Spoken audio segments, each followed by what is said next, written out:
Um assunto que ganhou destaque na internet e nas rodas de conversa são os bebês reborns. Então nossa equipe foi a campo. Primeiro, fomos a uma loja especializada em brinquedos para saber se mexeu nas vendas. Depois, fomos para as ruas ouvir o que as pessoas pensam sobre esses bonecos tão realistas que despertam tanta curiosidade e também bastante debate. Bebês reborns. Eles são muito parecidos com bebês reais. Para as crianças, um brinquedo. Mas há também adultos que estão levando isso muito a sério. Sibeli, com toda essa questão dos bebês reborns, isso influenciou nas vendas aqui na loja? Por incrível que pareça, não influenciou. Porque assim, a Bebê Reborn ela sempre foi uma das bonecas mais vendidas, mais procuradas, porque é as que mais se parecem realmente com o bebê, né? Mas não tivemos assim uma alta procura ou uma queda de procura, continua no mesmo. Quando há procura, os bebês são para adultos ou para crianças? Geralmente é para criança, sempre vem a criança que escolhe, é a criança que vai se identificar, ela fala, não, eu quero essa daqui. E, enfim, tem vários modelos, porém é a menina, é a criança quem vai escolher a boneca que ela quer. Houve alguma situação em relação ao de bebê reborn ou algo assim?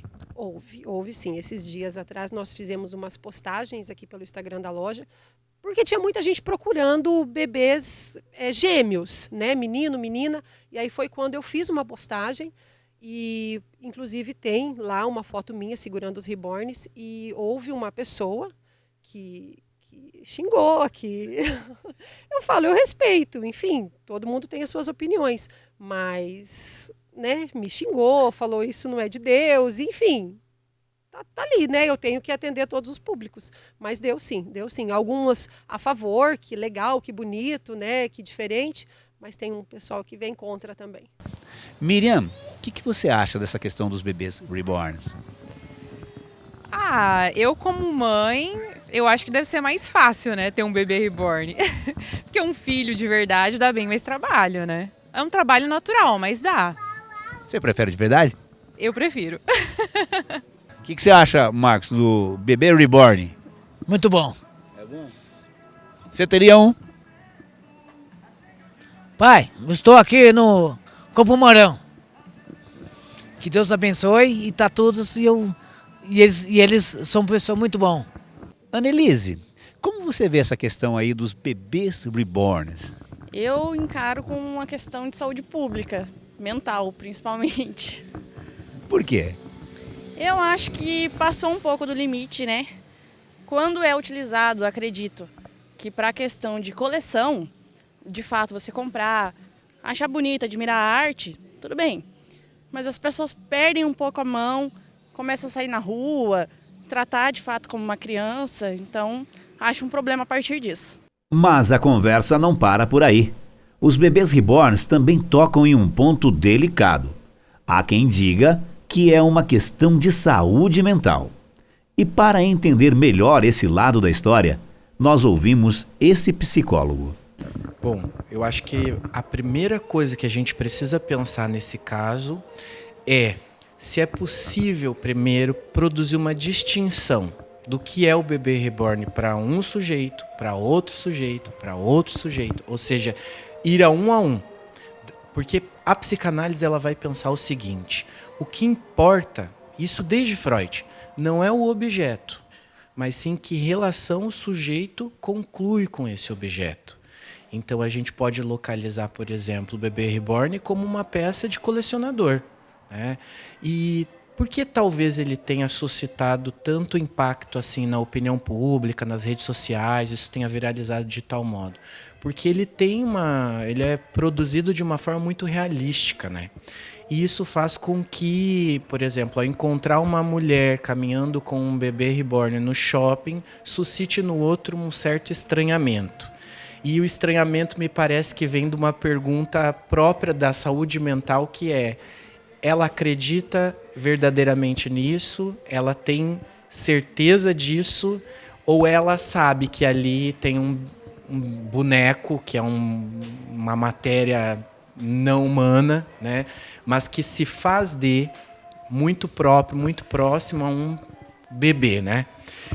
Então é uma pergunta que delimita assim quais são os critérios que a gente estipula de realidade e ausência dessa realidade compartilhada. Porque cada um tem a sua realidade singular, né? A sua forma de pensar o mundo e como se compõe o mundo. Mas tem uma realidade que é compartilhada. E por muito tempo, essa realidade compartilhada, ela serve como critério para muitos de delimitar o que é a normalidade e o que é a anormalidade. Ou seja, o que seria, então, a doença mental. Então, assim, se uma mulher, mesmo adulta, brinca com um bebê reborn, que é uma boneca, tudo bem, normal, as pessoas adultas também brincam. Mas se isso começa a parecer uma realidade, aí a gente pode começar a pensar em alguma coisa em relação à saúde mental. Eu acho que é um ponto importante, porque até aí eu iria na questão assim de poder saber daquela mulher qual função ela atribui a esse brincar. Né? Porque a gente pode visualizar, sim, maternidades não realizadas que se efetivam nesse brincar, mas de uma forma puramente simbólica. Ou seja, aquele objeto é mesmo não um substituto tal e qual de um bebê humano, mas uma forma ali de simbolizar aquilo que não pode ser vivenciado pelas razões que forem, assim, né? Então, tem essa questão. Mas tem uma outra questão que daí eu acho que é importante apontar, que, por vezes, esse objeto, ele pode se fazer mesmo presente maciçamente, como se fosse mesmo um filho para uma mulher, e aí a gente poderia começar a pensar aqui que efeitos isso tem na subjetividade dessa mulher, né? Se ela toma como tal, ela vai ter que se haver em algum momento que esse bebê não cresce, que esse bebê não demanda nada, que esse bebê, ele é mesmo um objeto sem condições subjetivas, né? Um objeto produzido, um objeto que não implica relações de intersubjetividade. Então, aí me parece uma questão, né? Mas é preciso sempre ter cautela. Cautela eu quero dizer, mesmo, vamos imaginar então aqui, já que a gente está nesse fenômeno tão atual, é muito difícil a gente já ter alguma prospecção, algum prognóstico algum diagnóstico dessa cena, né? Mas a gente pode levantar algumas hipóteses, né? Vamos supor que então uma mulher mesmo tomada de uma certeza delirante de que ali reside sim um bebê humano que não é um substituto, ele é o bebê. Porque o substituto a gente já está pensando, houve um deslocamento, né, do objeto, brinquedo, para a ideia de um bebê. Não, vamos então imaginar uma mulher que realmente crê que ali que é. Esse bebê pode ser, inclusive, para ela, esse objeto que se dá verdadeiramente para ela como um bebê humano, ele pode até ser um agente organizador da vida psíquica dela. Ali onde ela não pôde concluir subjetivamente as questões próprias da maternidade, ela pode encontrar nesse objeto algo que a apazigue. Posso te dar um exemplo que não é de um bebê reborn, porque ele acontece no período freudiano, então início do século XX, de uma mulher que perdeu o filho muito pequeno e ela toma para ela um pedaço de lenha e ela nina esse pedaço de lenha e esse pedaço de lenha se tornou um objeto possível para que ela elaborasse, desse algum destino para o luto da perda do filho.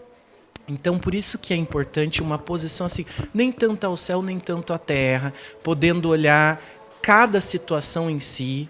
Agora, de maneira ampla, coloca mesmo uma questão que você trouxe, que é, isso implica uma realidade palpável para o outro, de que ali reside mesmo um bebê? Isso é delírio, isso não é? O que é isso? Né? Essa é uma resposta que eu ainda não tenho condições de dar, por ser um fenômeno tão atual, né? Mas acho que a pergunta pode ficar ecoando. Só para a gente encerrar, e aí para fazer aqui uma analogia. Existem muitas mães e pais de pets, né? Mas os animais são seres vivos e há uma certa interação com os seus tutores ou pais e mães. Mas já o bebê reborn não tem essa interação. Qual a diferença aí do cuidado com o pet e com o bebê reborn? É uma pergunta precisa, porque você disse tudo. Por mais que um animal não esteja tomado pelos efeitos da linguagem como tal sujeito humano, ele, de algum modo, responde os estímulos. E aí o humano, o pai ou a mãe de pet, interpretam esses estímulos. Ele foi porque ele me ama, ele foi... Evidentemente que aqui eu vou pedir licença para falar umas verdades. Ele é guiado por um instinto, ele não compartilha dos afetos, né? Agora, o bebê reborn, ele é um objeto, uma matéria morta, né? E aí eu acho que tem um ponto que me fez pensar quando estava olhando essas pesquisas, essas notícias sobre bebê reborn, eu percebi uma coisa. Por mais realistas que esse objeto seja, assim, por mais que ele possa mimetizar a ideia de um bebê, tem um ponto no qual é impossível que isso aconteça absolutamente, que é o olho. Porque o olho do bebê, ele é cristalizado, ele é um objeto cristalizado. Ele não olha de volta essa possível mãe que o toma nos braços. Não tem essa relação intersubjetiva de olhar e ser olhado, que é uma possibilidade de pensar as trocas primeiras de afeto entre a mãe e uma criança, e um bebê, né? Então aí parece que é o ponto que denuncia a incapacidade de um objeto ser tal e qual tomado como o correspondente de um bebê humano, né? Aqui eu não estou entrando em nenhuma seara do tipo a partilha entre a normalidade e a loucura. Acho que isso fica para um momento, para outras discussões, porque é mais delicado a gente pensar assim de forma generalizada, né? Mas eu acho que essa questão do olhar, ela é fundamental, porque o olhar demanda algo do outro. A criança se comunica com a mãe num primeiro momento, porque a criança, a princípio, não está nessa troca simbólica pela palavra, mas há outras trocas simbólicas que estão aí em jogo, né? E a maternidade coloca essa complexidade da relação intersubjetiva, né? Inclusive, o processo de maternidade é um processo árduo. Por mais romantizado que ele possa ser, as mulheres dão notícias do que é a maternidade. É um atravessamento subjetivo que pode chegar à devastação. Então, para muitas, a saída pode ser mesmo, por que não, brincar. Mas brincar sabendo que ali reside uma diferença fundamental, insubstituível, incontornável entre um bebê humano e um objeto produzido para se fazer de. Aqui tem essa coisa do semblante de bebê, né? Então, enquanto essa fronteira estiver bem delimitada, não vejo por que a gente recorrer a diagnósticos.